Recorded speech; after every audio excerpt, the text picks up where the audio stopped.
నా favourite team వచ్చేసి Chennai super Kings bro. తల ధోని. యాహ్!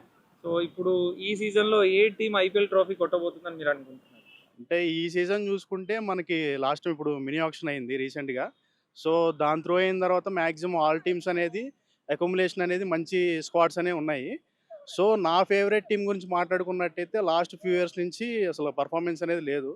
కాకపోతే ఈ సీజన్స్ స్క్వాడ్ అనేది మటుకు చాలా బాగుంది. ఎందుకంటే విత్ ఇన్క్లూజన్ డేవిడ్ బ్రేవిస్ ఉన్నాడు, ఉర్విల్ పటేల్ అండ్ యంగ్‌స్టర్స్ అనేది మనకి బాగా ఇంప్రూవ్‌మెంట్ అనేది అయింది ఈసారి సీజను.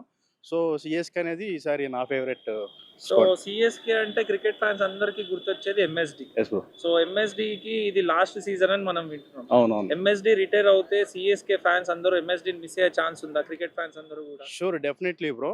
అంటే ఇది ఫ్రాంచైజీకి మాత్రమే కాకుండా యాస్ ఏ మనకి ఎంఎస్‌జీ అంటే మొత్తం ఆల్ ఇండియన్ క్రికెట్ ఫ్యాన్స్ అందరూ మిస్ అయ్యే ఛాన్స్ ఎక్కువుంది.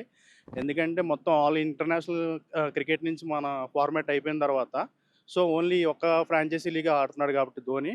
అండ్ లాస్ట్ సీజన్ కాబట్టి all Indian true Indian fans అనేది మిస్ అయ్యే ఛాన్స్ అనేది హెవీగా ఉంది.